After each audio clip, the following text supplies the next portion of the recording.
जो भी भक्त श्रद्धा से सूर्य भगवान की यह पावन कथा सुन लेता है, उसके जीवन से कष्ट अपने आप दूर हो जाते हैं। दर्शक बंधु, आज हम आपको एक ऐसी पावन और दिव्य कथा सुनाने जा रहे हैं जो केवल सुनने भर से ही मनुष्य के जीवन में छाए अंधकार को दूर कर देती है।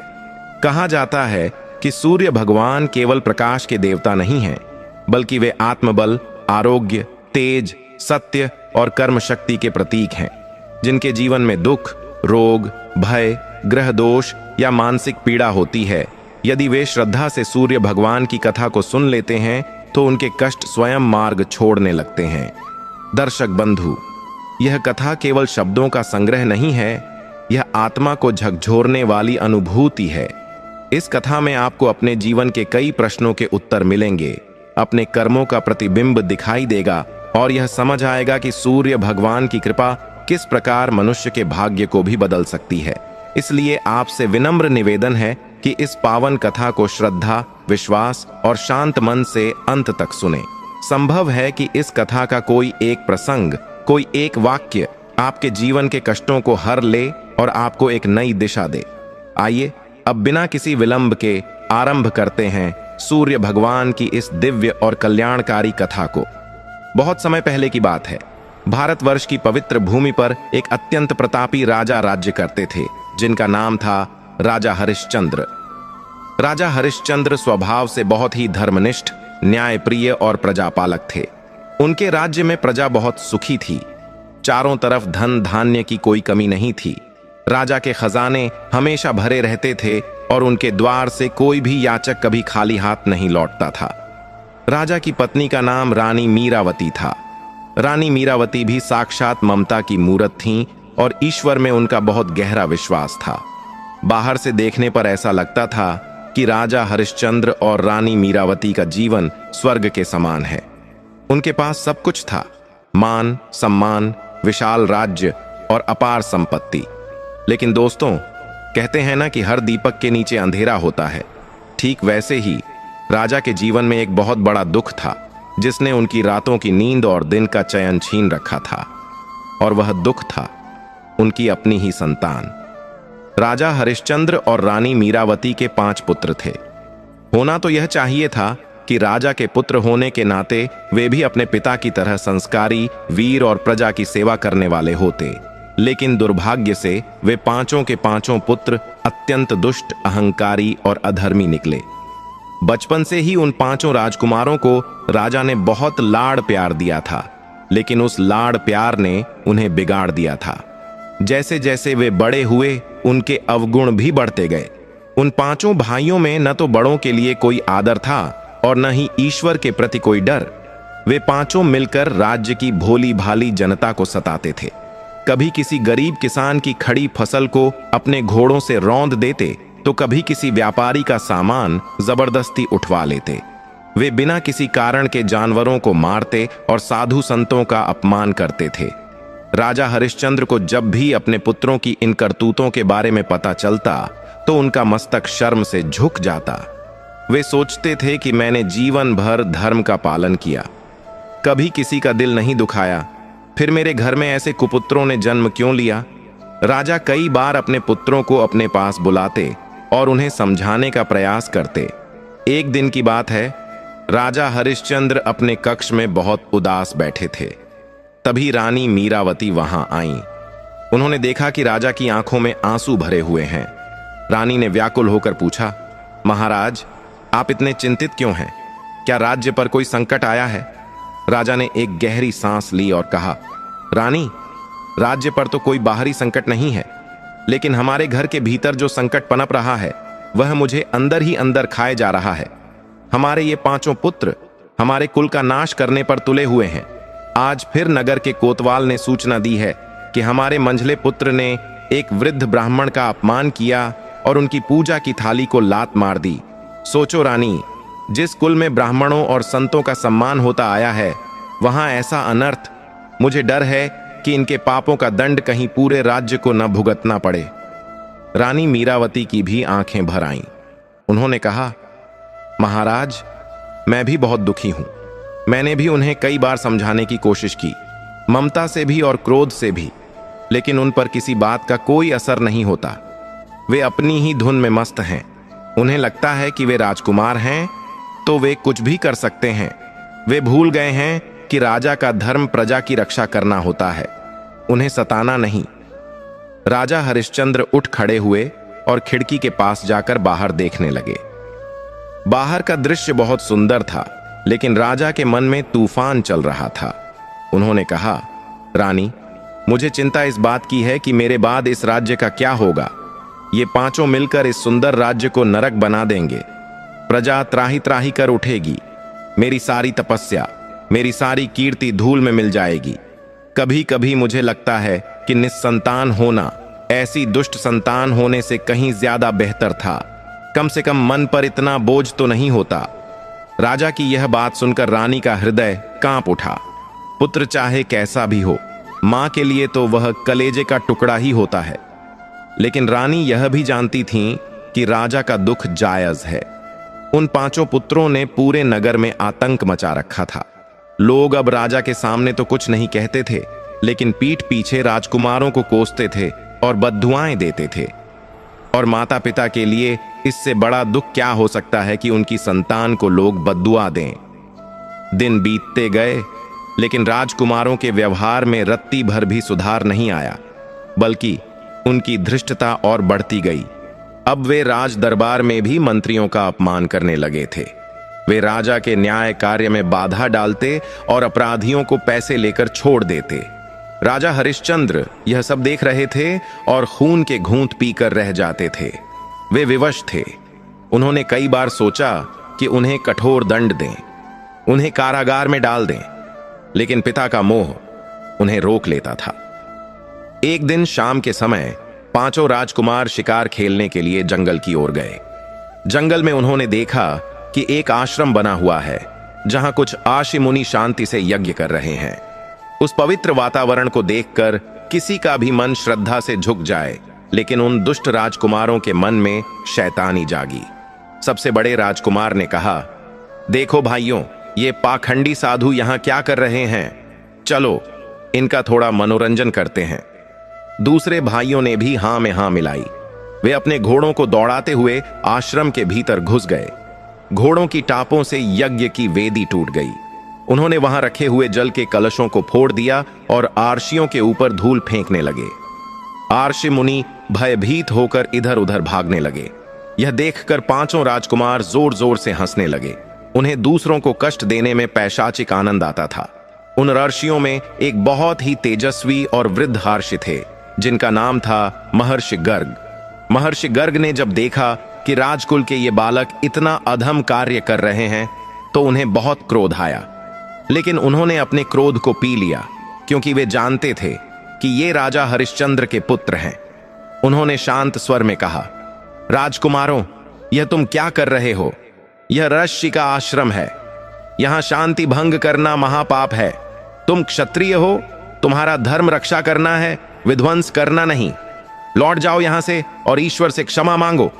लेकिन राजकुमारों पर तो जैसे विनाश का भूत सवार था। सबसे छोटे राजकुमार ने एक पत्थर उठाया और महर्षि की ओर फेंक दिया। वह पत्थर महर्षि के माथे पर लगा और वहां से रक्त की धारा बह निकली। यह देखकर बाकी भाई भी हंसने लगे और बोले, अरे बूढ़े बाबा, हमें ज्ञान मत दो। यह पूरा जंगल हमारे पिता का है और हम जो चाहे कर सकते हैं। महर्षि गर्ग अपनी चोट से ज्यादा इन बालकों की बुद्धि के विनाश पर दुखी हुए। उन्होंने मन ही मन सोचा कि राजा हरिश्चंद्र जैसा धर्मात्मा और ऐसे राक्षस समान पुत्र, यह अवश्य ही किसी पूर्व जन्म का कर्म है। राजकुमार वहां और भी उपद्रव मचाकर आश्रम को तहस नहस करके वहां से वापस अपने महल की ओर लौट गए। वे अपनी इस वीरता पर बहुत खुश थे। उन्हें लग रहा था कि उन्होंने कोई बहुत बड़ा युद्ध जीत लिया है। जब वे महल पहुंचे तो राजा हरिश्चंद्र और रानी मीरावती भोजन की प्रतीक्षा कर रहे थे। राजकुमारों ने आकर बड़े गर्व से अपनी शिकार की कहानियां सुनानी शुरू की, लेकिन उन्होंने ऋषियों के साथ जो किया वह बात छिपा ली। परंतु पाप कभी छिपता नहीं है। थोड़ी ही देर में आश्रम से एक शिष्य रोता हुआ राजमहल के द्वार पर आया। उसने प्रहरियों से कहा कि मुझे अभी इसी वक्त महाराज से मिलना है, बहुत अनर्थ हो गया है। राजा हरिश्चंद्र ने जब उस शिष्य को बुलाया और उसकी बात सुनी तो उनके पैरों तले जमीन खिसक गई। शिष्य ने बताया कि कैसे राजकुमारों ने यज्ञ भंग किया और महर्षि गर्ग को घायल कर दिया। यह सुनते ही राजा का चेहरा क्रोध से तमतमा उठा। यह कोई साधारण अपराध नहीं था। ऋषियों का अपमान और उन पर प्रहार, यह तो राज्य के विनाश का सीधा आमंत्रण था। राजा ने तुरंत अपने 5 पुत्रों को बुलाया। राजा का रूप आज रौद्र था। उनकी आंखें अंगारे की तरह जल रही थीं। 5 राजकुमार पिता का ऐसा रूप देखकर पहली बार थोड़ा घबराए। राजा ने गरजते हुए पूछा, क्या यह सत्य है? क्या तुम लोगों ने महर्षि गर्ग के आश्रम में उत्पात मचाया और उन्हें घायल किया? राजकुमार पहले तो चुप रहे, फिर बड़े बेटे ने ढिठाई से कहा, पिताजी, वे साधु हमारा रास्ता रोक रहे थे और हमें उपदेश दे रहे थे। हमने तो बस उन्हें थोड़ा सा सबक सिखाया है। सबक सिखाया है? राजा हरिश्चंद्र क्रोध से चिल्लाए, मूर्खों, तुम जानते भी हो कि तुमने क्या किया है। तुमने साक्षात धर्म पर प्रहार किया है। महर्षि गर्ग का श्राप मेरे पूरे वंश को भस्म कर सकता है। धिक्कार है तुम पर, धिक्कार है तुम्हारे जन्म पर। आज तुमने मुझे कहीं मुंह दिखाने लायक नहीं छोड़ा। राजा का क्रोध शांत नहीं हो रहा था। रानी मीरावती भी यह सुनकर सन्न रह गईं। वे रोते हुए बोलीं, हे ईश्वर, यह कैसा दिन दिखा दिया। आर्षियों का अपमान, अब क्या होगा? राजा ने उसी क्षण निर्णय लिया। उन्होंने कहा, अब पानी सिर से ऊपर जा चुका है। मैं ऐसे पुत्रों का मुख भी नहीं देखना चाहता जो मेरे और मेरे पूर्वजों के नाम पर कलंक हों। निकल जाओ मेरी आंखों के सामने से। आज से तुम मेरे लिए मर चुके हो। लेकिन राजकुमारों पर इसका भी कोई विशेष प्रभाव नहीं पड़ा। वे वहां से पैर पटकते हुए अपने अपने कक्ष में चले गए। उन्हें लगा कि पिता का गुस्सा है, कल तक शांत हो जाएगा। लेकिन राजा हरिश्चंद्र उस रात सो नहीं पाए। वे पूरी रात अपने कक्ष में टहलते रहे। उनका मन ग्लानि और पश्चाताप से भरा हुआ था। वे सोच रहे थे कि इस पाप का प्रायश्चित कैसे होगा, कैसे अपने पुत्रों को सही रास्ते पर लाएं, या फिर नियति ने उनके भाग्य में यही दुख लिखा है। अगली सुबह राजा हरिश्चंद्र ने एक कठोर निर्णय लेने की सोची। वे समझ गए थे कि सामान्य दंड या समझाने बुझाने से ये सुधरने वाले नहीं हैं। समस्या बहुत गहरी है और इसका समाधान भी कुछ विशेष ही होना चाहिए। राजा का मन बहुत अशांत था। उन्हें कोई रास्ता नहीं सूझ रहा था। वे बस यही सोच रहे थे कि आखिर किस देवता की शरण में जाएं, कौन सा उपाय करें जिससे उनके पुत्रों की बुद्धि सुधरे और उनके पाप धुलें। तभी राज दरबार में घोषणा हुई कि एक महान तेजस्वी संत, देवर्षि के समान ज्ञानी गुरु वशिष्ठ का आगमन हो रहा है। राजा हरिश्चंद्र के मन में आशा की एक किरण जगी। वे नंगे पांव द्वार की ओर दौड़े, गुरु वशिष्ठ का स्वागत किया और उन्हें आदर सहित अपने सिंहासन पर बिठाया। गुरु वशिष्ठ त्रिकालदर्शी थे। वे राजा का चेहरा देखकर ही उनके मन की व्यथा समझ गए। गुरु वशिष्ठ ने शांत भाव से पूछा, राजन, तुम्हारा मुखमंडल तेजहीन क्यों लग रहा है? तुम्हारे राज्य में तो सब कुशल है, फिर यह चिंता की लकीरें तुम्हारे माथे पर क्यों? राजा हरिश्चंद्र गुरु के चरणों में गिर पड़े और फूट फूट कर रोने लगे। उन्होंने अपनी व्यथा सुनाते हुए कहा, गुरुदेव, मेरे राज्य में सब कुशल है, लेकिन मेरा अपना परिवार ही मेरे दुख का कारण बन गया है। मेरे 5 पुत्र दुराचारी हो गए हैं। कल उन्होंने महर्षि गर्ग का अपमान किया। मुझे भय है कि उनके पापों के कारण मेरा वंश और यह राज्य दोनों नष्ट हो जाएंगे। हे गुरुवर, मुझे मार्ग दिखाइए। मैं एक पिता के रूप में भी हार चुका हूं और एक राजा के रूप में भी लज्जित हूं। क्या मेरे पुत्र कभी नहीं सुधरेंगे? क्या मेरे जीवन में अब केवल अंधकार ही शेष है? राजा का विलाप सुनकर दरबार में सन्नाटा छा गया। रानी मीरावती भी ओंठ में खड़ी आंसू बहा रही थीं। गुरु वशिष्ठ ने अपनी आंखें बंद कीं और ध्यान मग्न हो गए। कुछ क्षणों तक दरबार में पूर्ण शांति रही। सब लोग गुरुदेव के मुख से निकलने वाले शब्दों की प्रतीक्षा कर रहे थे। थोड़ी देर बाद गुरु वशिष्ठ ने अपनी आंखें खोलीं। उनकी आंखों में एक दिव्य चमक थी। उन्होंने राजा की ओर देखा और एक रहस्यमयी मुस्कान के साथ बोले, राजन, निराश मत हो। हर समस्या का समाधान होता है। तुम्हारे पुत्रों की बुद्धि पर पाप का जो पर्दा पड़ा है वह साधारण उपायों से नहीं हटेगा। इसके लिए तुम्हें एक विशेष शक्ति की आराधना करनी होगी, एक ऐसी शक्ति जो अंधकार को चीर कर प्रकाश फैलाती है। राजा ने हाथ जोड़कर पूछा, गुरुदेव, वह कौन सी शक्ति है? मुझे क्या करना होगा? आप जो आदेश देंगे मैं वह सब करने को तैयार हूं, चाहे वह कितना भी कठिन क्यों ना हो। गुरु वशिष्ठ ने गंभीर स्वर में कहा, राजन, समस्त जगत में प्रत्यक्ष देवता केवल सूर्य नारायण हैं। सूर्य ही वे देवता हैं जो नित्य अपनी किरणों से संसार के अंधकार को मिटाते हैं। तुम्हारे जीवन और तुम्हारे पुत्रों की बुद्धि में जो अज्ञान का अंधेरा है, उसे केवल सूर्य भगवान का तेज ही मिटा सकता है। तुम्हें और तुम्हारी पत्नी को सूर्य भगवान की शरण में जाना होगा। राजा हरिश्चंद्र ने उत्सुकता से पूछा, प्रभु, हमें सूर्य देव को प्रसन्न करने के लिए क्या करना होगा? कृपया हमें विधि बताएं। तब गुरु वशिष्ठ ने कहा, सुनो राजन, मैं तुम्हें सूर्य भगवान की महिमा और उनके व्रत की एक प्राचीन और गुप्त कथा सुनाता हूं, जिसके प्रभाव से रंक भी राजा बन जाता है और पापी भी पुण्यात्मा हो जाता है।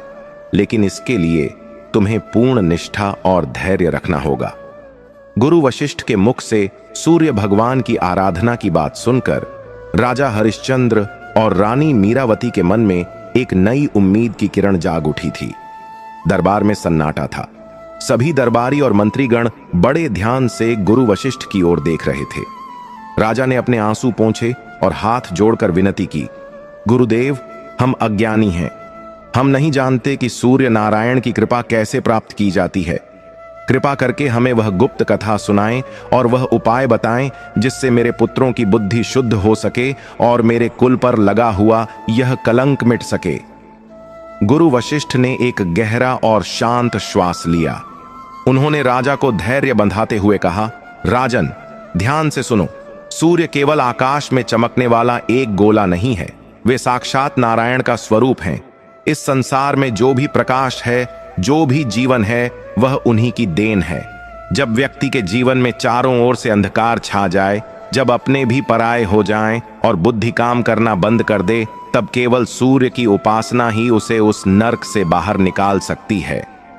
गुरुदेव ने आगे कहा, राजन, मैं तुम्हें एक बहुत ही प्राचीन कथा सुनाता हूं। यह कथा उस समय की है जब धरती पर लोगों को सूर्य व्रत के चमत्कार के बारे में अधिक ज्ञान नहीं था।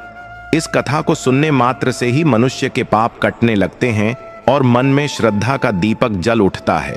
इसलिए तुम और तुम्हारी पत्नी इसे एकाग्र मन से सुनो। राजा और रानी ने अपना सारा ध्यान गुरुदेव के शब्दों पर लगा दिया। गुरु वशिष्ठ ने कथा आरंभ की। बहुत समय पहले की बात है। एक नगर में एक बहुत ही गरीब बुढ़िया रहती थी। उसका कोई नहीं था, वह बिल्कुल अकेली थी। उसके पास न तो धन था, न कोई बड़ा मकान और न ही कोई सेवा करने वाला। लेकिन उसके पास एक सबसे बड़ी दौलत थी, उसका विश्वास। वह बुढ़िया सूर्य भगवान की परम भक्त थी। उसका नियम था कि वह हर रविवार को सूर्योदय से पहले उठती, स्नान करती और अपने घर के आंगन को गाय के गोबर से लीपकर पवित्र करती थी। इसके बाद वह सूर्य भगवान के लिए भोग बनाती और विधि विधान से पूजा करने के बाद ही स्वयं भोजन ग्रहण करती थी। उस बुढ़िया का जीवन बहुत सादगी से चल रहा था। सूर्य देव की कृपा से भले ही वह गरीब थी, लेकिन उसके घर में कभी अन्न की कमी नहीं होती थी। उसका स्वास्थ्य हमेशा अच्छा रहता था और उसके चेहरे पर एक अलग ही तेज रहता था। वह जो भी भोजन बनाती, वह इतना स्वादिष्ट और बरकत वाला होता कि वह खुद भी खाती और गरीबों को भी खिलाती। यह सब सूर्य देव के उस रविवार व्रत का ही प्रभाव था। गुरु वशिष्ठ कथा सुनाते हुए राजा के भावों को देख रहे थे। राजा हरिश्चंद्र बड़े ध्यान से सुन रहे थे। गुरुदेव ने आगे बताया, राजन, समाज की एक कड़वी सच्चाई यह भी है कि जब कोई व्यक्ति सुखी और शांत रहने लगता है तो दूसरों को उससे ईर्ष्या होने लगती है। उस बुढ़िया के साथ भी यही हुआ। उसके पड़ोस में एक दूसरी महिला रहती थी। वह बहुत ही अमीर थी, उसके पास सब कुछ था, लेकिन उसका मन बहुत छोटा था। वह देखती थी कि यह गरीब बुढ़िया, जिसके पास कुछ भी नहीं है, हमेशा इतनी खुश कैसे रहती है। इसकी काया निरोगी कैसे है और इसके घर में इतनी शांति क्यों है। उस पड़ोसन की ईर्ष्या धीरे धीरे नफरत में बदलने लगी। उसने ध्यान दिया कि यह बुढ़िया हर रविवार को कहीं से गाय का गोबर लाती है और उससे अपना घर लीपती है और उसी दिन वह विशेष पूजा करती है। पड़ोसन ने सोचा कि अगर मैं इसे गाय का गोबर ही न मिलने दूं तो इसकी पूजा रुक जाएगी, फिर देखूंगी कि यह कैसे खुश रहती है। उस ईर्ष्यालु पड़ोसन के पास अपनी कई गायें थीं। वह बुढ़िया अक्सर उसी की गाय का गोबर उठाकर लाती थीं, जो गायें बाहर सड़क पर कर देती थीं। अगले रविवार को उस दुष्ट पड़ोसन ने एक चाल चली। उसने अपनी गायों को बाहर चरने के लिए छोड़ा ही नहीं, उसने अपनी सारी गायों को घर के भीतर ही बांध कर रखा। बुढ़िया सुबह सुबह उठी, स्नान करके टोकरी लेकर बाहर निकली ताकि गोबर ला सके और आंगन लीप सके। वह पूरा नगर घूम आई, हर गली हर सड़क छान मारी, लेकिन उस दिन उसे कहीं भी गाय का गोबर नहीं मिला। बुढ़िया बहुत परेशान हो गई। सूर्योदय होने वाला था और उसका आंगन अभी तक पवित्र नहीं हुआ था। बिना आंगन लीपे वह सूर्य भगवान का आवाहन कैसे करती? बिना पूजा किए वह भोजन कैसे बनाती? वह निराश होकर अपने घर लौट आई। उसका मन बहुत दुखी था। उसे लगा कि आज उससे कोई अपराध हो गया है, इसीलिए सूर्य भगवान ने उसे अपनी सेवा का अवसर नहीं दिया। गुरु वशिष्ठ ने राजा हरिश्चंद्र की ओर देखा और कहा, देखो राजन, भक्त का हृदय कितना कोमल होता है। उस बुढ़िया ने पड़ोसन को दोष नहीं दिया, उसने अपनी किस्मत को नहीं कोसा, बल्कि उसने खुद को ही दोषी माना। उस दिन बुढ़िया ने न तो भोजन पकाया और न ही पानी की एक बूंद पी। वह पूरा दिन अपने घर के एक कोने में बैठकर भूखी प्यासी सूर्य भगवान का नाम जपती रही। उसने निर्जला उपवास रखा। शाम हुई, रात हुई, लेकिन उसने कुछ नहीं खाया। दुख और भूख प्यास के कारण वह वहीं जमीन पर ही सो गई। राजा हरिश्चंद्र ने पूछा, गुरुदेव, क्या सूर्य भगवान ने अपनी भक्त की यह दशा नहीं देखी? क्या उन्हें दया नहीं आई? गुरु वशिष्ठ मुस्कुराए। ईश्वर की परीक्षा भी बड़ी अद्भुत होती है राजन, और उनकी कृपा भी। उस रात उस भूखी प्यासी बुढ़िया को नींद में एक अद्भुत सपना आया। उसने देखा कि साक्षात सूर्य भगवान उसके सामने खड़े हैं। उनका स्वरूप इतना तेजस्वी था कि उनकी ओर देखना भी कठिन था, लेकिन उनकी आंखों में मां जैसी ममता थी। सूर्य देव ने बुढ़िया से पूछा, हे माता, तुम आज इतनी दुखी क्यों हो? तुमने आज भोजन क्यों नहीं किया?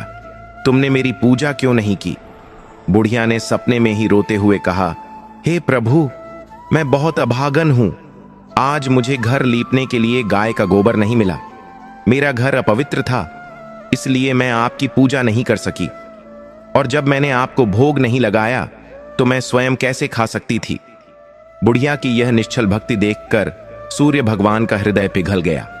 उन्होंने कहा, माता, मैं तुम्हारी भक्ति से बहुत प्रसन्न हूं। तुमने अनजाने में ही सही, लेकिन आज रविवार के दिन निराहार रहकर मेरा सबसे कठिन व्रत किया है। तुम्हारी श्रद्धा देखकर मैं तुम्हें वरदान देता हूं।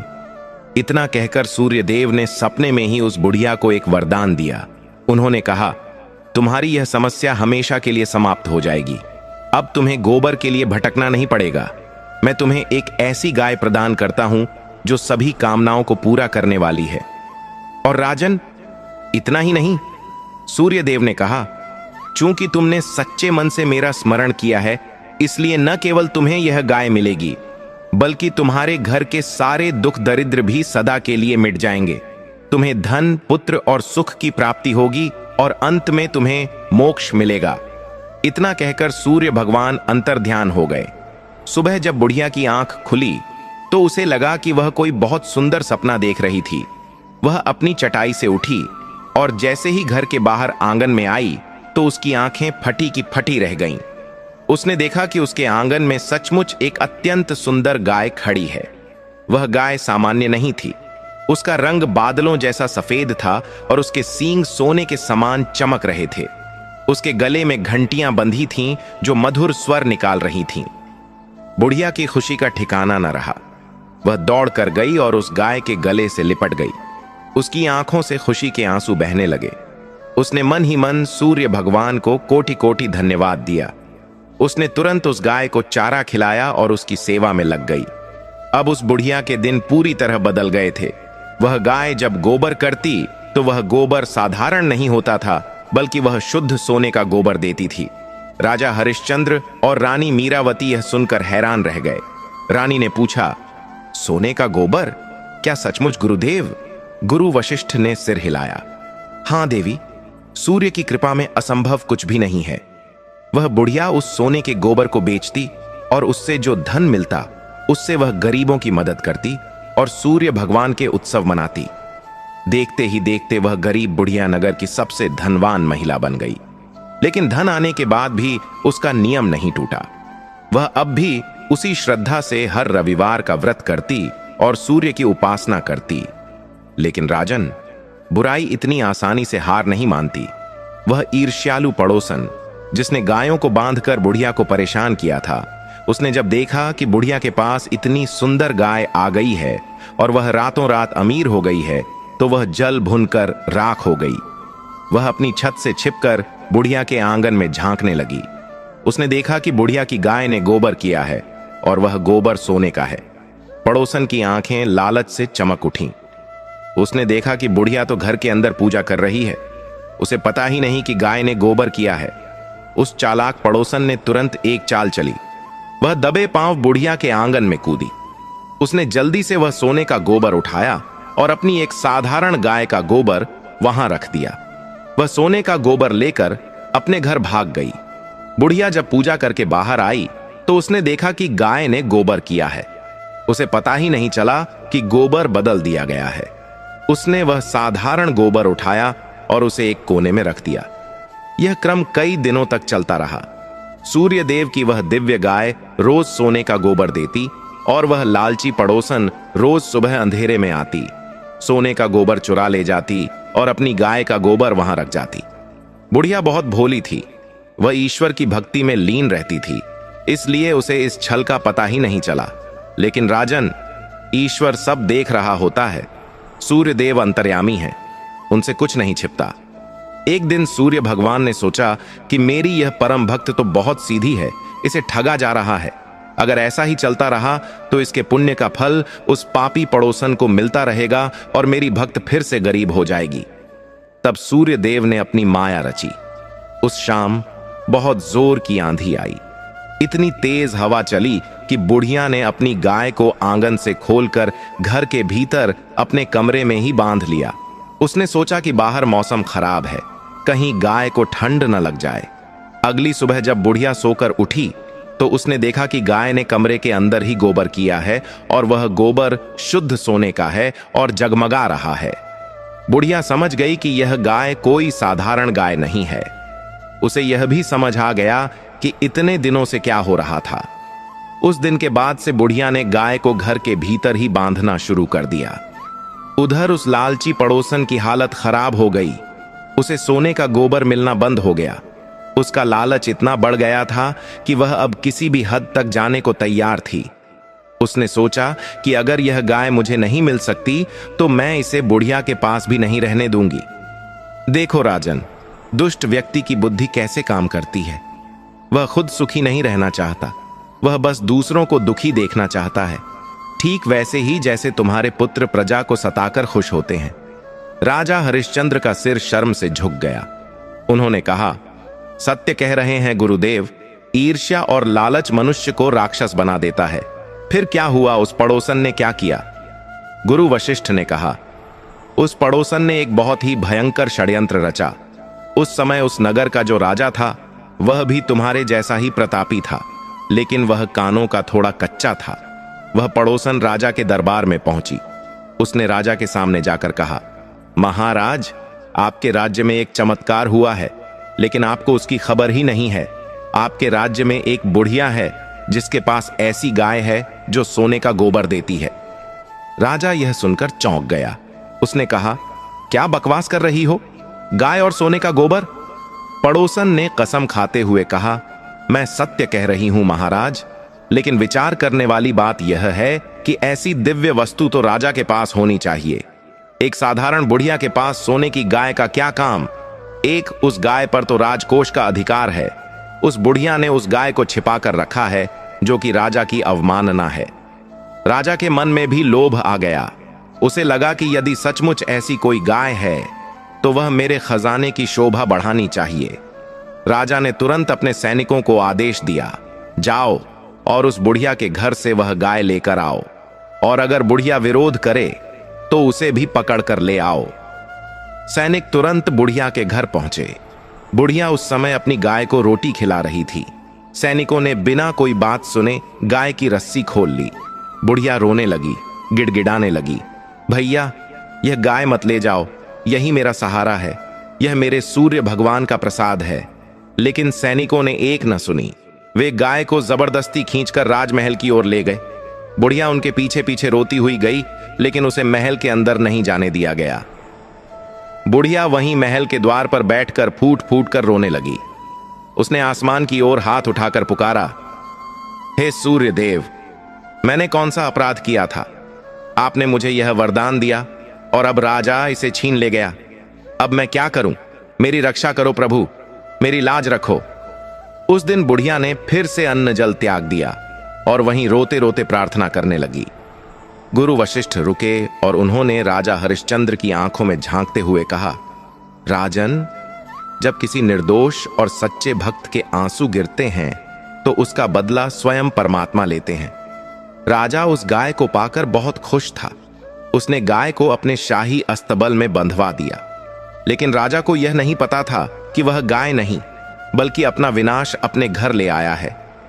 उस रात जैसे ही राजा सोने गया, उसे नींद नहीं आई। पूरे महल में अचानक अजीब सी हलचल होने लगी। राजा को लगा कि महल की दीवारें हिल रही हैं और फिर राजा ने एक भयानक सपना देखा। उसने देखा कि सूर्य भगवान क्रोधित होकर उसके सामने खड़े हैं और कह रहे हैं, मूर्ख राजा, तूने अपनी शक्ति के अहंकार में एक निस्सहाय बुढ़िया की लाठी छीन ली है। तूने मेरी भक्त को रुलाया है। जिस गाय के लोभ में तूने यह पाप किया है, वह गाय तेरे लिए काल बन जाएगी। अगर तूने सुबह होने से पहले वह गाय सम्मान सहित उस बुढ़िया को नहीं लौटाई, तो मैं तेरे पूरे राज्य को भस्म कर दूंगा। तेरा वंश मिट जाएगा और तेरा नाम लेवा कोई नहीं बचेगा। राजा हड़बड़ाकर जाग उठा। उसका पूरा शरीर पसीने से भीगा हुआ था। उसका दिल जोर जोर से धड़क रहा था। बाहर तूफान चल रहा था और महल के ऊपर बिजलियां कड़क रही थीं। राजा समझ गया कि यह कोई साधारण सपना नहीं था। यह साक्षात सूर्य देव की चेतावनी थी। वह डर के मारे कांपने लगा। राजा ने उसी वक्त अपने मंत्रियों को बुलाया, लेकिन रात बहुत हो चुकी थी। राजा को अपनी गलती का एहसास हो गया था कि किसी के बहकावे में आकर उसने कितना बड़ा अनर्थ कर दिया है। वह पूरी रात अपने कक्ष में टहलते हुए प्रार्थना करता रहा कि कब सुबह हो और कब मैं अपनी भूल सुधारूं। गुरु वशिष्ठ ने कथा को विराम देते हुए कहा, राजन, यह सूर्य देव की महिमा का केवल एक छोटा सा अंश है। जो सूर्य देव एक गरीब बुढ़िया के लिए राजा के महल को हिला सकते हैं, क्या वे तुम्हारे दुख दूर नहीं करेंगे? लेकिन इसके लिए वैसी ही अटूट श्रद्धा और विश्वास की आवश्यकता है जैसी उस बुढ़िया में थी। राजा हरिश्चंद्र पूरी तरह से इस कथा में खो चुके थे। उन्हें लग रहा था जैसे यह कथा नहीं, बल्कि उनके लिए ही कोई संकेत है। उन्होंने उत्सुकता से पूछा, गुरुदेव, फिर क्या हुआ? क्या राजा ने गाय लौटाई? और उस दुष्ट पड़ोसन का क्या हुआ जिसने यह आग लगाई थी? गुरु वशिष्ठ मुस्कुराए और बोले, यह सब मैं तुम्हें बताऊंगा राजन, और साथ ही यह भी बताऊंगा कि इस कथा से तुम्हारे पुत्रों का उद्धार कैसे होगा। लेकिन अब भी के लिए इतना समझ लो कि सूर्य की शक्ति ही एकमात्र वह उपाय है जो तुम्हारे बिगड़े हुए पुत्रों को सही रास्ते पर ला सकती है। हमें कल से ही सूर्य आराधना की तैयारी करनी होगी। गुरु वशिष्ठ अपनी कथा को आगे बढ़ाते हुए बोले, राजन, उस रात राजा को जो स्वप्न आया था, उसने उसकी आत्मा को झकझोर कर रख दिया था। वह समझ गया था कि सूर्य देव का क्रोध उसके पूरे साम्राज्य को राख कर सकता है। राजा ने सुबह होने का भी इंतजार नहीं किया। जैसे ही आकाश में हल्की सी लालिमा दिखाई दी, उसने तुरंत अपने सेनापति को आदेश दिया कि उस गाय को पूरे सम्मान के साथ सजाया जाए और तुरंत उस बुढ़िया के घर ले जाया जाए। इतना ही नहीं, राजा ने खुद अपने राजसी वस्त्रों का त्याग किया और एक साधारण सेवक की तरह नंगे पैर उस गाय के पीछे पीछे चलने का निर्णय लिया। नगर के लोग यह दृश्य देखकर हैरान थे। जो राजा कल तक अपनी शक्ति के नशे में चूर था, आज वह सिर झुकाए हाथ जोड़े एक गाय के पीछे पैदल चल रहा था। यह सब सूर्यदेव के उस डर और प्रताप का असर था जो राजा के मन में बैठ गया था। उधर वह बुढ़िया पूरी रात अपने घर के आंगन में बैठकर रोती रही थी। उसकी आंखों के आंसू सूख चुके थे, लेकिन उसकी प्रार्थना नहीं रुकी थी। तभी उसे दूर से घंटियों की आवाज सुनाई दी। उसने सिर उठाकर देखा तो उसे अपनी आंखों पर विश्वास नहीं हुआ। राजमहल के सैनिक, मंत्री और स्वयं राजा उसकी गाय को लेकर आ रहे थे। गाय को फूलों की मालाओं से सजाया गया था। राजा ने बुढ़िया के घर के सामने आकर गाय की रस्सी को बुढ़िया के हाथों में थमा दिया और वहीं धूल भरी जमीन पर उस बुढ़िया के चरणों में गिर पड़ा। राजा की आंखों में पश्चाताप के आंसू थे। उसने गिड़गिड़ाते हुए कहा, हे माता, मुझे क्षमा कर दो। मैं अज्ञानी था। मुझे मेरे पद और धन का अहंकार हो गया था। मैंने तुम्हारे भोलेपन का फायदा उठाया और तुम्हारा दिल दुखाया। सूर्य देव ने मुझे दंड दिया है। अगर तुम मुझे माफ नहीं करोगी तो मेरा सब कुछ नष्ट हो जाएगा। बुढ़िया तो साक्षात करुणा की मूरत थी। उसने राजा को उठाया और उसके सिर पर हाथ दो रखकर कहा, राजन, मनुष्य से भूल हो जाती है, लेकिन जो अपनी भूल सुधार ले वही सच्चा मनुष्य है। मैंने तुम्हें माफ किया। मेरी गाय मुझे वापस मिल गई। मेरे लिए यही सबसे बड़ा सुख है। जैसे ही बुढ़िया ने राजा को माफ किया, राजा के मन का भारी बोझ उतर गया।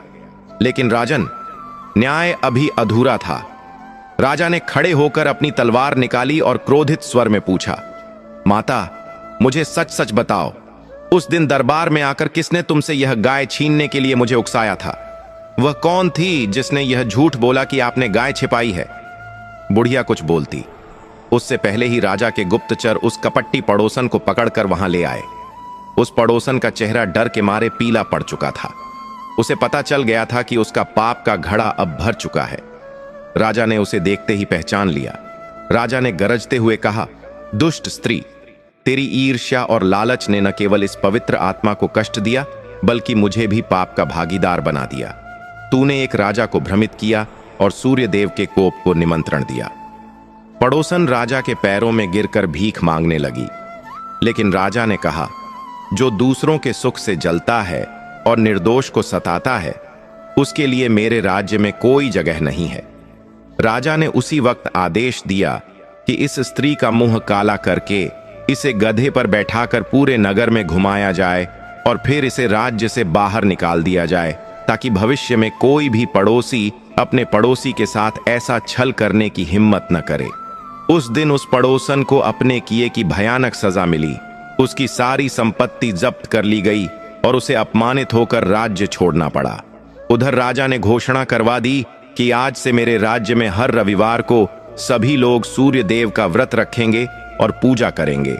उस बुढ़िया की महिमा पूरे राज्य में फैल गई।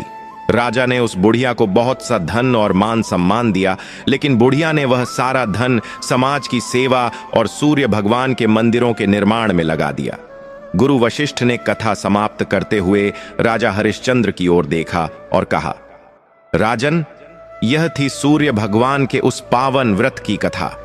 देखो, एक बेसहारा बुढ़िया जिसके पास कोई शक्ति नहीं थी, उसने केवल अपनी भक्ति से न केवल अपनी खोई हुई गाय वापस पाली, बल्कि उस राजा का अहंकार भी तोड़ दिया और अपनी शत्रु को भी दंड दिलवा दिया।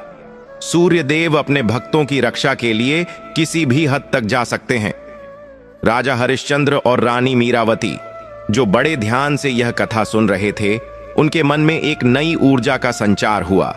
राजा ने हाथ जोड़कर कहा, गुरुदेव, आपकी इस कथा ने मेरी आंखें खोल दी हैं।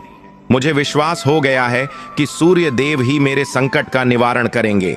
लेकिन गुरुवर, मेरे पुत्र तो नास्तिक हैं। वे तो पूजा पाठ में विश्वास ही नहीं करते। वे भला यह व्रत कैसे करेंगे? और यदि वे व्रत नहीं करेंगे तो उनकी बुद्धि कैसे सुधरेगी? गुरु वशिष्ठ ने गंभीर स्वर में कहा, यही तो मुख्य बात है राजन। जब संतान मार्ग से भटक जाए, जब वह धर्म और कर्म को भूल जाए, तो माता पिता का कर्तव्य और भी बड़ा हो जाता है। तुम्हारे पुत्र अभी अज्ञान के अंधेरे में हैं। वे स्वेच्छा से यह व्रत कभी नहीं करेंगे। इसलिए शुरुआत तुम्हें और महारानी को करनी होगी। तुम्हें एक संकल्प लेना होगा। रानी मीरावती ने पूछा, कैसा संकल्प ऋषिवर? गुरु वशिष्ठ ने समझाया, माता पिता के पुण्य का सीधा प्रभाव उनकी संतान पर पड़ता है। तुम दोनों पति पत्नी को आने वाले रविवार से सूर्य षष्ठी का कठिन व्रत आरंभ करना होगा। तुम्हें यह संकल्प लेना होगा कि हे सूर्य नारायण, हम अपने पुत्रों के पापों के प्रायश्चित के लिए यह व्रत कर रहे हैं। हमारे तप का फल हमारे पुत्रों को मिले और उनकी बुद्धि निर्मल हो जाए। जब तुम दोनों सच्चे मन से उनके नाम का व्रत करोगे तो वह पुण्य शक्ति एक अदृश्य ऊर्जा बनकर उनके मस्तिष्क पर प्रभाव डालेगी। राजा हरिश्चंद्र ने दृढ़ता से कहा, हम तैयार हैं गुरुदेव। अपनी संतान को बचाने के लिए हम कोई भी त्याग करने को तैयार हैं। कृपया हमें बताएं कि हमें अब क्या करना है। गुरु वशिष्ठ ने आदेश दिया, राजन, सबसे पहले तो तुम अपने 5 पुत्रों को दरबार में बुलाओ। मैं स्वयं उन्हें एक बार अंतिम चेतावनी देना चाहता हूं और सूर्य देव के तेज का एक प्रमाण उन्हें दिखाना चाहता हूं। हो सकता है कि संत के मुख से निकली वाणी का कुछ प्रभाव उन पर पड़े। जाओ, उन्हें आदर सहित बुलाकर लाओ। राजा ने तुरंत सेवकों को भेजा। कुछ ही देर में 5 राजकुमार दरबार में उपस्थित हुए। उनकी चाल ढाल में अब भी वही अहंकार था। वे बिना सिर झुकाए, बिना प्रणाम किए आकर खड़े हो गए। उनके चेहरों पर एक व्यंग्यपूर्ण मुस्कान थी, जैसे वे कह रहे हों कि अब क्या नया नाटक होने वाला है। सबसे बड़े राजकुमार ने गुरु वशिष्ठ की ओर देखकर उपहास करते हुए कहा, पिताजी, आपने हमें इस बुढ़े ब्राह्मण की कहानियां सुनने के लिए बुलाया है। हमारे पास और भी बहुत काम है। हमें शिकार पर जाना है, हमें मदिरा पान करना है। ये पूजा पाठ आप जैसे कमजोर लोगों का काम है। ये सुनकर दरबार के सभी लोग सन्न रह गए। गुरु वशिष्ठ का अपमान। राजा हरिश्चंद्र क्रोध से कांपने लगे।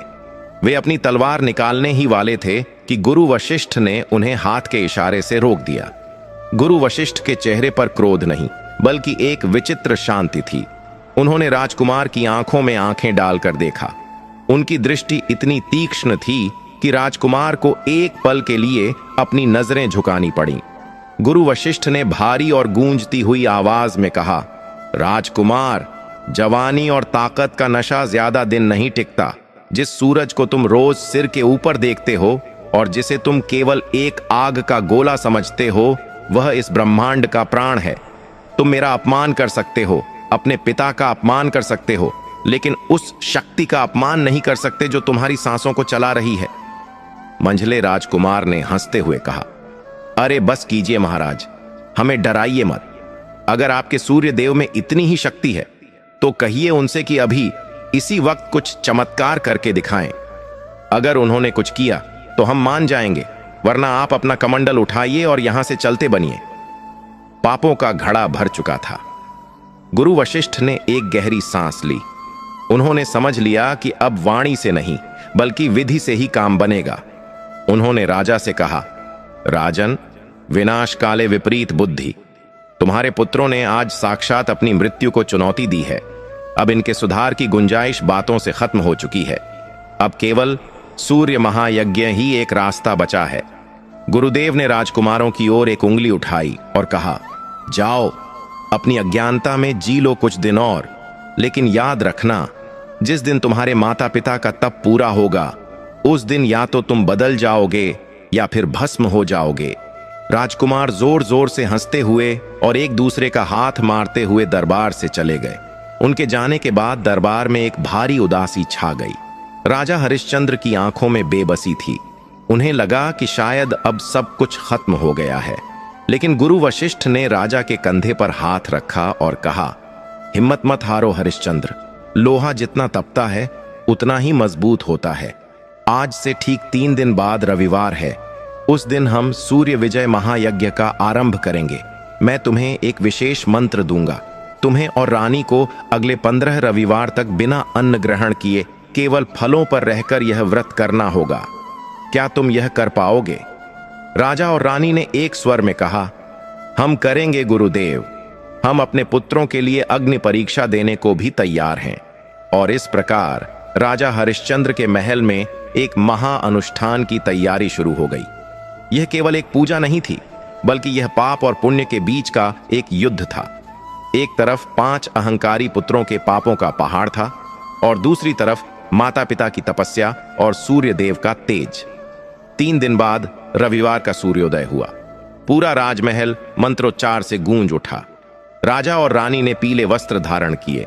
उन्होंने अपने हाथों में तांबे के कलश लिए और उगते हुए सूर्य को अर्घ्य दिया। जैसे ही जल की धारा सूर्य के सामने गिरी, वातावरण में एक अद्भुत ऊर्जा का संचार हुआ। लेकिन दोस्तों, मुश्किलें इतनी आसानी से खत्म नहीं होती। जैसे ही राजा ने व्रत शुरू किया, उधर उनके पुत्रों पर इसका उल्टा असर दिखना शुरू हो गया। उसी दोपहर जब राजा और रानी पूजा में बैठे थे, खबर आई कि उनके 5 पुत्रों में अचानक भयंकर झगड़ा हो गया है। जो भाई कल तक मिलकर पाप करते थे, आज वे ही एक दूसरे की जान लेने पर उतारू हो गए हैं। संपत्ति के बंटवारे को लेकर उन्होंने तलवारें खींच ली हैं। महल के प्रांगण में 5 भाई एक दूसरे के सामने खड़े थे। उनकी आंखों में खून उतर आया था। सैनिक उन्हें रोकने की कोशिश कर रहे थे, लेकिन वे किसी की नहीं सुन रहे थे। यह खबर जब पूजा में बैठे राजा तक पहुंची तो उनका दिल बैठ गया। उन्होंने गुरु वशिष्ठ की ओर देखा। गुरुदेव, यह क्या हो रहा है? हमने तो उनकी भलाई के लिए व्रत शुरू किया था, लेकिन यहां तो वे एक दूसरे को मारने पर तुले हैं। गुरु वशिष्ठ ने शांत भाव से कहा, विचलित मत हो राजन, यह शुभ संकेत है। राजा हैरान रह गए। शुभ संकेत? मेरे पुत्र एक दूसरे का वध करने जा रहे हैं और आप इसे शुभ कह रहे हैं?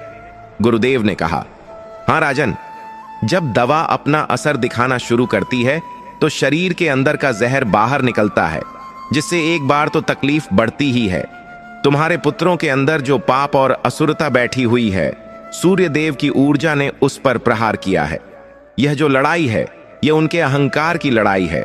उनका पाप अब सतह पर आ रहा है ताकि वह नष्ट हो सके। तुम अपनी पूजा मत तोड़ना, चाहे कुछ भी हो जाए। अगर आज तुम उठ गए तो वे सचमुच नष्ट हो जाएंगे। बाहर तलवारों की खनखनाहट की आवाजें आ रही थीं और अंदर राजा हरिश्चंद्र अपनी आंखें बंद करके कांपते हुए होठों से सूर्य मंत्र का जाप कर रहे थे। एक पिता के लिए इससे बड़ी परीक्षा और क्या हो सकती थी कि उसके बेटे बाहर लड़ रहे हों और वह उन्हें रोकने के लिए जा भी न सके। तभी बाहर एक जोर की चीख सुनाई दी। यह चीख सबसे छोटे राजकुमार की थी। रानी मीरावती का कलेजा मुंह को आ गया। मेरा बेटा! वह चीख पड़ी और उठने का प्रयास किया। गुरु वशिष्ठ ने कड़क आवाज में कहा, बैठ जाओ रानी, खबरदार जो अपना आसान छोड़ा। यह माया है, यह तुम्हारी परीक्षा है। अगर तुम उठी तो तुम्हारा संकल्प टूट जाएगा और फिर कोई शक्ति उन्हें नहीं बचा पाएगी। रानी रोते हुए वापस बैठ गईं। उनकी ममता तड़प रही थी, लेकिन धर्म ने उन्हें बांध रखा था। आखिर क्या हुआ था बाहर? क्या किसी राजकुमार की मृत्यु हो गई थी या यह सूर्य देव की कोई लीला थी? रानी मीरावती का मन उस चीख को सुनकर विचलित हो गया था, लेकिन गुरु वशिष्ठ की चेतावनी और राजा के संकल्प ने उन्हें उस आसन पर बांधे रखा। बाहर जो कुछ हो रहा था वह सामान्य नहीं था। दरअसल महल के प्रांगण में 5 भाइयों के बीच जो युद्ध छिड़ गया था, वह अपने चरम पर था। सबसे बड़े भाई ने गुस्से में आकर सबसे छोटे भाई की गर्दन पर तलवार से वार किया ही था कि तभी आकाश से एक चमत्कार हुआ। बादलों के बीच से सूर्य की एक अत्यंत तीखी और प्रखर किरण बिजली की तरह कौंधी और सीधे उन दोनों भाइयों के बीच आकर गिरी।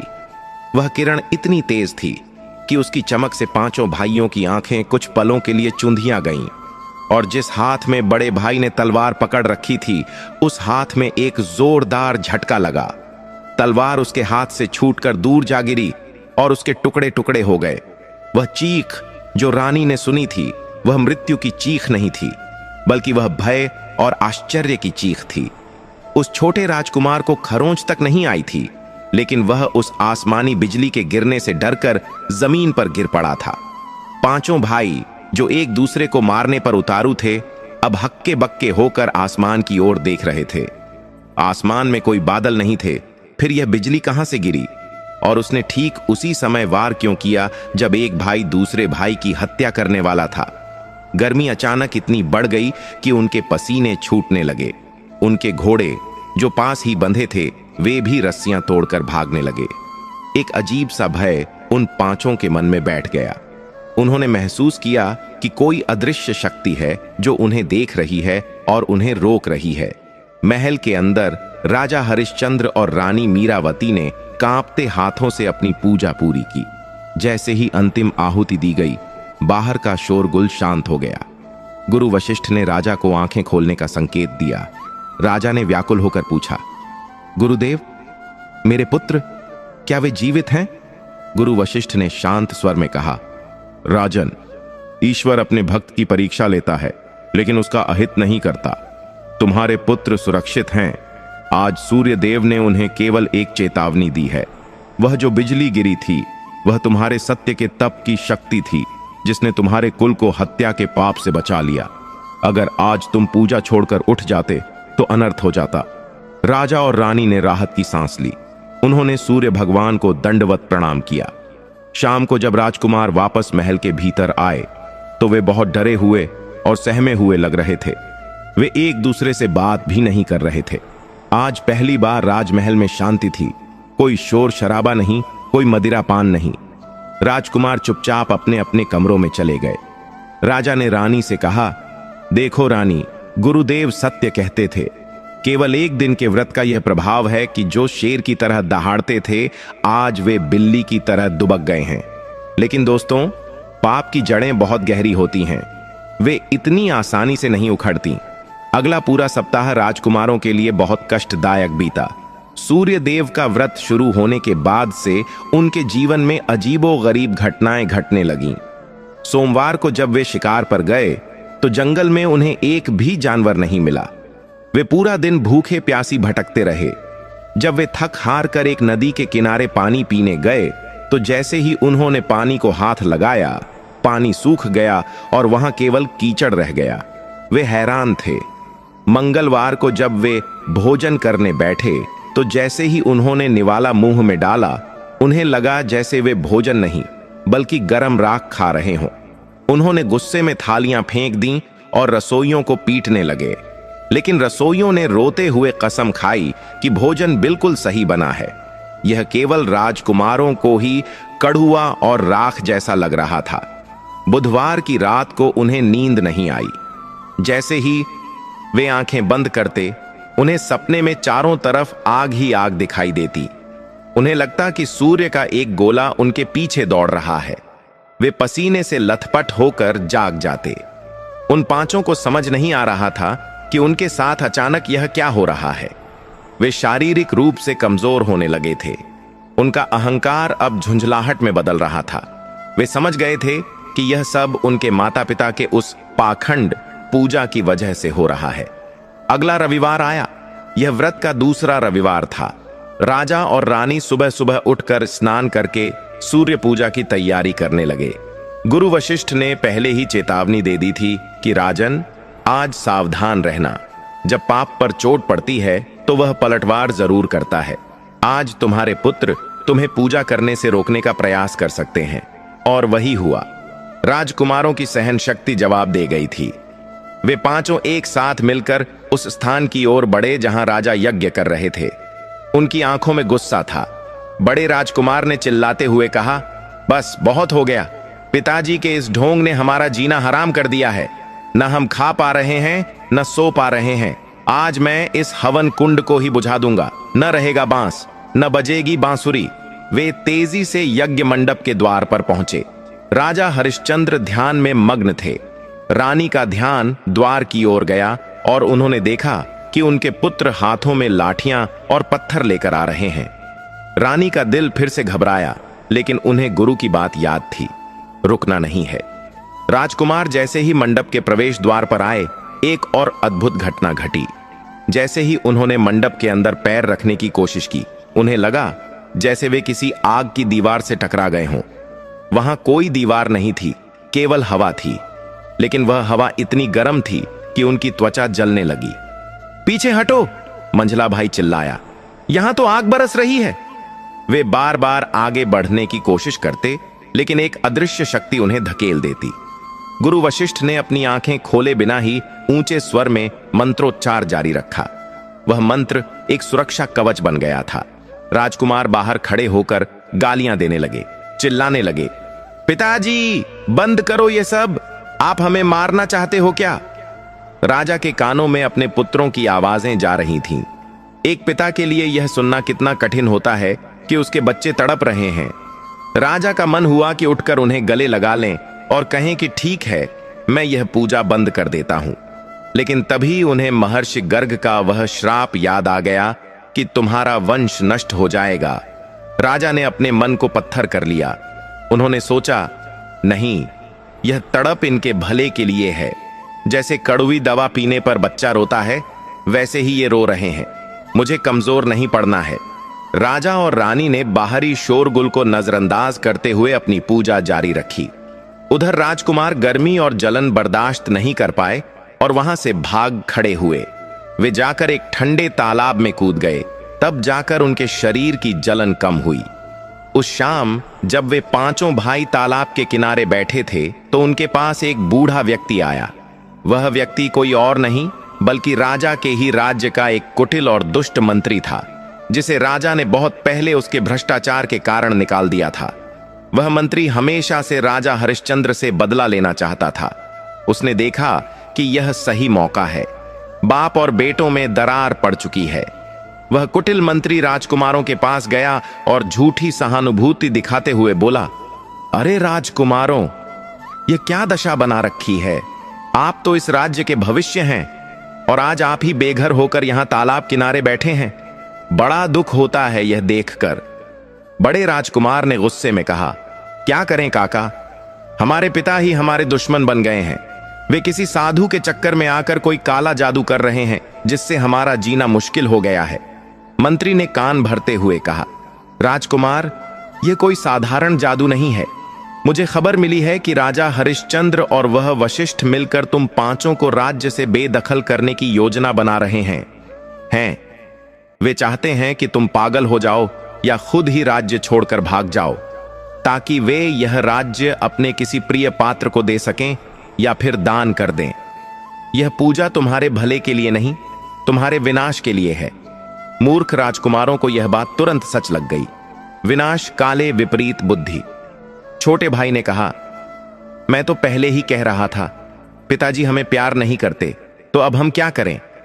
मंत्री ने अपनी चाल चली। देखो, सीधे मुकाबले में तुम उस साधु वशिष्ठ से नहीं जीत पाओगे। उसके पास मंत्रों की शक्ति है। तुम्हें बुद्धि से काम लेना होगा। अगर तुम उस पूजा को खंडित कर दो तो उस पूजा का सारा फल नष्ट हो जाएगा और राजा का संकल्प टूट जाएगा। फिर वह साधु यहां से चला जाएगा और सब कुछ पहले जैसा हो जाएगा। लेकिन कैसे? राजकुमारों ने एक साथ पूछा। हम तो वहां जा भी नहीं पा रहे, वहां आग की दीवार है। मंत्री ने एक शैतानी मुस्कान के साथ कहा, अगला रविवार आने दो, मैं तुम्हें एक ऐसा उपाय बताऊंगा जिससे न आग जलेगी और न मंत्र काम करेंगे। तुम्हें बस सूर्य देव के भोग को अपवित्र करना होगा। अगर देवता को अशुद्ध भोग लग गया तो वे वरदान देने के बजाय राजा को श्राप दे देंगे और फिर राजा डरकर खुद ही यह सब बंद कर देगा। पांचों भाइयों की आंखों में चमक आ गई। उन्हें लगा कि उन्हें जीत का रास्ता मिल गया है। वे नहीं जानते थे कि वे साक्षात विनाश के रास्ते पर जा रहे हैं। सूर्य देव जो जगत के साक्षी हैं, वे सब देख रहे थे। हफ्ता बीतता गया। राजकुमार अब शांत थे, लेकिन यह तूफान से पहले की शांति थी। वे छिप छिप कर उस दुष्ट मंत्री से मिलते और योजना बनाते। राजा हरिश्चंद्र को लगा कि शायद उनके पुत्र सुधर रहे हैं, क्योंकि अब वे उत्पात नहीं मचा रहे थे। राजा बहुत खुश थे। उन्हें नहीं पता था कि तीसरे रविवार को उनके धैर्य की सबसे बड़ी परीक्षा होने वाली है। तीसरा रविवार आया। यह दिन बहुत महत्वपूर्ण था। गुरु वशिष्ठ ने बताया था कि आज के दिन सूर्य देव की विशेष कृपा बरसती है। राजा और रानी ने बड़े ही पवित्र मन से प्रसाद तैयार किया। उन्होंने गाय के दूध की खीर बनाई, उसमें केसर और मेवे डाले। उस प्रसाद को बड़े ही आदर के साथ सोने के पात्र में रखकर यज्ञ मंडप में रखा गया। यज्ञ शुरू हुआ। राजा और रानी मंत्रों का जाप कर रहे थे। तभी पीछे के रास्ते से, जहां पहरा कम था, पांचों राजकुमार चुपके से मंडप के पास पहुंचे। उन्होंने अपने चेहरों पर कपड़ा बांध रखा था। उनके हाथों में मरे हुए जानवरों की हड्डियां और गंदगी थी। उस दुष्ट मंत्री ने उन्हें बताया था कि जैसे ही राजा आरती के लिए उठेंगे, तुम्हें यह गंदगी हवन कुंड और प्रसाद में फेंकनी है। समय आगे बढ़ा। राजा आरती के लिए खड़े हुए। वातावरण एकदम शांत और पवित्र था। ठीक उसी पल राजकुमारों ने इशारा किया और एक साथ दौड़ पड़े। वे चिल्लाए, बंद करो यह नाटक। और उन्होंने अपने हाथों में पकड़ी हुई गंदगी को हवन कुंड की ओर उछाल दिया। राजा हरिश्चंद्र और रानी मीरावती की चीख निकल गई, नहीं। लेकिन दोस्तों, जिसे राखे साइयां मार सके न कोय। गंदगी हवा में ही थी कि अचानक हवन कुंड से अग्नि का एक विशाल स्तंभ प्रकट हुआ। वह आग इतनी ऊपर उठी कि उसने छत को भी छू लिया। उस आग ने हवा में ही उस सारी गंदगी को भस्म कर दिया। एक कण भी पवित्र अग्नि या प्रसाद को नहीं छू पाया। और फिर उस अग्नि स्तंभ से एक भयानक गर्जना हुई। वह आवाज इतनी भारी थी कि पूरा राजमहल हिल गया। पांचों राजकुमार जो गंदगी फेंक कर खुश हो रहे थे, उस आवाज की तरंग से तिनके की तरह उड़ गए और दूर दीवार से जाकर टकराए। वे बुरी तरह घायल हो गए। उनके शरीरों पर काले निशान पड़ गए, जैसे किसी ने उन्हें जला दिया हो। धुआं छंटने के बाद गुरु वशिष्ठ अपनी जगह से उठे। उनका चेहरा अब शांत नहीं था, बल्कि अत्यंत गंभीर था। उन्होंने राजा से कहा, राजन, आज तुम्हारे पुत्रों ने पाप की सीमा पार कर दी है। उन्होंने देव कार्य में बाधा ही नहीं डाली, बल्कि उसे अपवित्र करने का प्रयास किया है। अब दंड विधान का समय आ गया है। रानी मीरावती दौड़कर अपने पुत्रों के पास गईं। वे बेहोश पड़े थे। रानी ने रोते हुए गुरुदेव की ओर देखा। गुरुदेव, मेरे बच्चों को बचा लीजिए, उनसे भूल हो गई, वे नादान हैं। गुरु वशिष्ठ ने कहा, रानी, अब बात मेरे हाथ से निकल चुकी है। इन्होंने साक्षात सूर्य देव को चुनौती दी है। अब इनका न्याय वही करेंगे। लेकिन क्योंकि तुम दोनों ने सच्चे मन से व्रत किया था, इसलिए इनके प्राण बच गए हैं। परंतु अब इनके जीवन में एक ऐसा मोड़ आने वाला है जो इन्हें इनकी असली औकात याद दिला देगा। राजा ने पूछा, क्या होने वाला है गुरुदेव? गुरु वशिष्ठ ने कहा, राजन, अब तक ये राजकुमार होने के अहंकार में जी रहे थे। कल सूर्योदय के साथ ही इनका यह अहंकार टूट जाएगा। सूर्यदेव का श्राप है कि अगले रविवार तक ये पांचों भाई अपनी सुध बुध खो बैठेंगे। ये भूल जाएंगे कि ये राजकुमार हैं। ये दर दर की ठोकरें खाएंगे, भीख मांगेंगे और समाज का सबसे कड़ुआ सत्य देखेंगे। जब तक इनका अहंकार पूरी तरह गल नहीं जाता, तब तक इनकी वापसी असंभव है। और सचमुच जैसे ही सोमवार का सूरज उगा, राजमहल में एक कोहराम मच गया। पांचों राजकुमार अपने बिस्तरों से गायब थे। पहरेदारों ने बताया कि उन्होंने 5 पागलों को फटे हुए कपड़ों में महल से बाहर भागते हुए देखा है। वे अपनी ही धुन में हंस रहे थे और बड़बड़ा रहे थे। राजा हरिश्चंद्र सिर पकड़कर बैठ गए। उनके जिगर के टुकड़े, उनके राजकुमार आज पागल होकर सड़कों पर निकल गए थे। यह दृश्य एक पिता के लिए मृत्यु से भी बदतर था। लेकिन गुरु वशिष्ठ ने कहा, धैर्य रखो राजन, यह सजा नहीं, यह सुधार की प्रक्रिया है। सोना आग में तपकर ही कुंदन बनता है। तुम्हारे पुत्रों को अब जीवन की पाठशाला में सबक सीखने दो। पांचों राजकुमार राजमहल से निकलकर सड़कों पर आ गए थे। उनकी याददाश्त जा चुकी थी। उन्हें याद नहीं था कि वे कौन हैं, उनका पिता कौन है, या वे किस राजघराने से ताल्लुक रखते हैं। वे फटे पुराने कपड़ों में धूल से सने हुए पागलों की तरह नगर की गलियों में घूमने लगे। भूख और प्यास से उनका बुरा हाल था। दोस्तों, वक्त का पहिया जब घूमता है तो राजा को रंक बनने में देर नहीं लगती। जो हाथ कल तक लोगों को कोड़े मारते थे, आज वे ही हाथ लोगों के सामने रोटी के एक टुकड़े के लिए फैले हुए थे। वे जिस दुकान पर जाते, दुकानदार उन्हें धक्के मारकर भगा देता। वे जिस घर के सामने जाते, लोग उन पर पत्थर फेंकते और कहते, भागो यहां से, पागल कहीं के। उन्हें अब वही दर्द महसूस हो रहा था जो उन्होंने सालों तक अपनी प्रजा को दिया था। जब कोई उन्हें मारता तो उनकी आंखों से आंसू बहते, लेकिन उन्हें बचाने वाला कोई नहीं था। सर्दी की रातों में वे खुले आसमान के नीचे ठिठुरते और गर्मी में नंगे पैर जलती सड़क पर चलते। प्रकृति उन्हें उनके पापों की सजा दे रही थी। इस तरह भटकते भटकते कई महीने बीत गए। उनका शरीर सूखकर कांटा हो गया था। अहंकार पूरी तरह से टूटकर चकनाचूर हो चुका था। उधर राजमहल में राजा हरिश्चंद्र और रानी मीरावती का व्रत अखंड चल रहा था।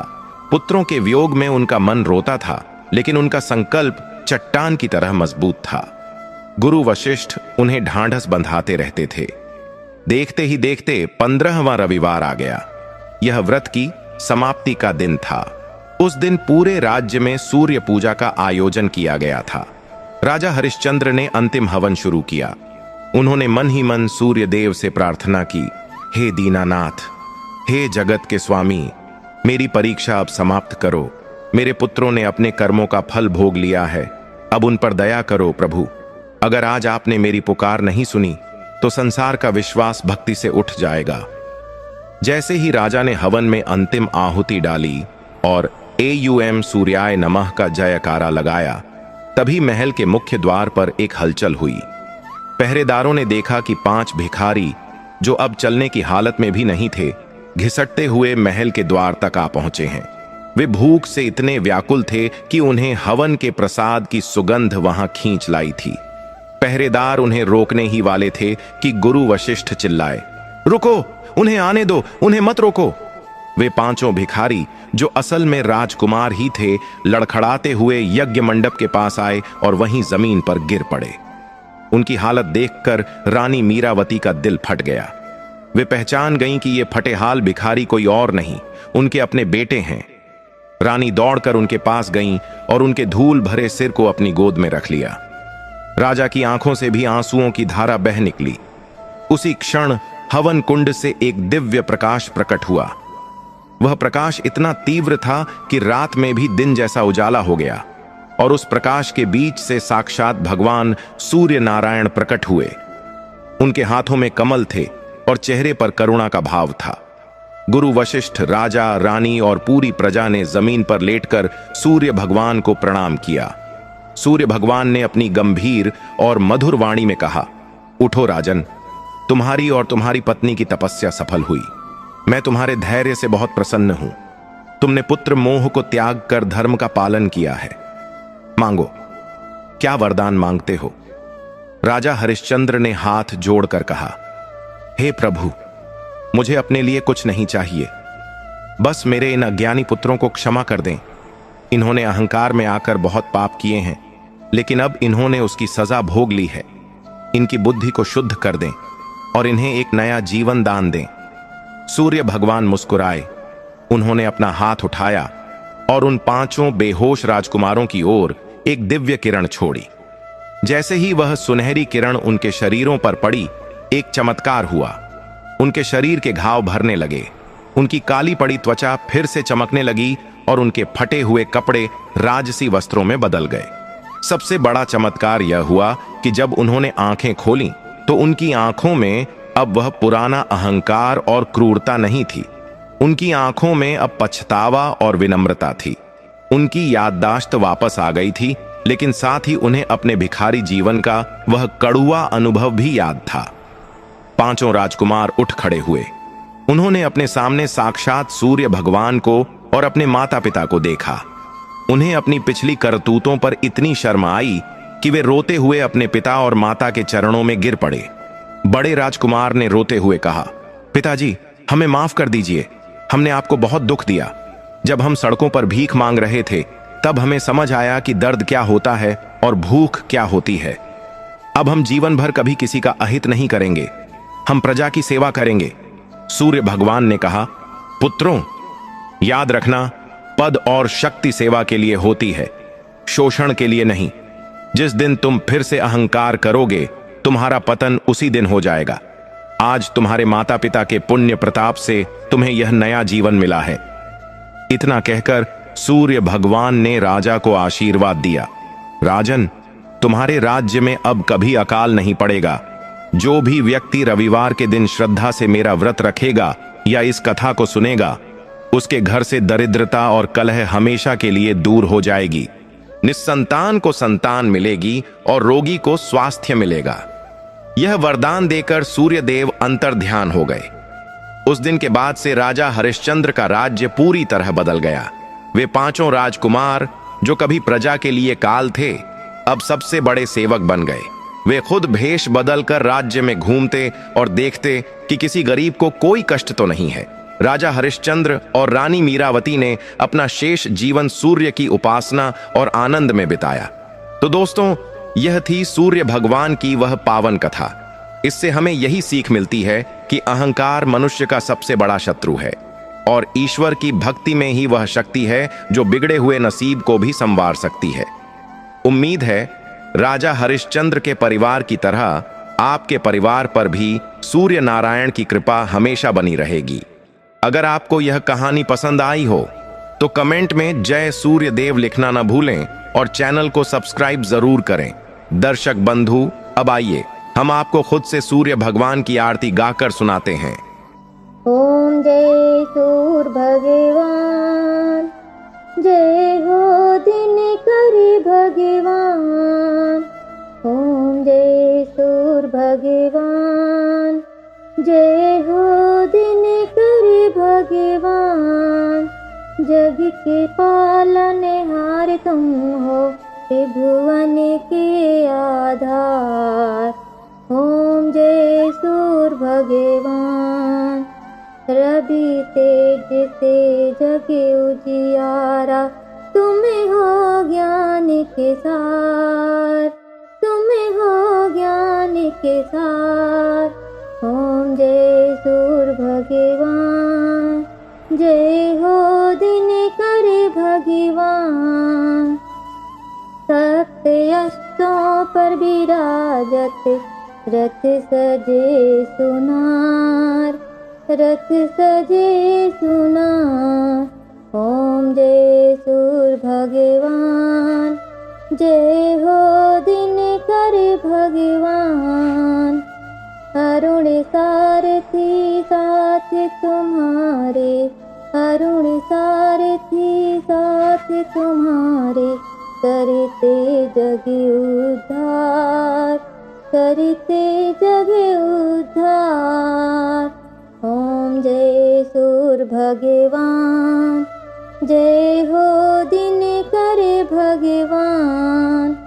कमल पुष्प अर्पण करते, मन हो निर्मल आज, मन हो निर्मल आज। ओम जय सूर्य भगवान, ओम जय सूर्य भगवान। ओम जय दिनकर भगवान। रोग शोक सब दूर भगाओ, दे दो यश और राज, दे दो यश और राज।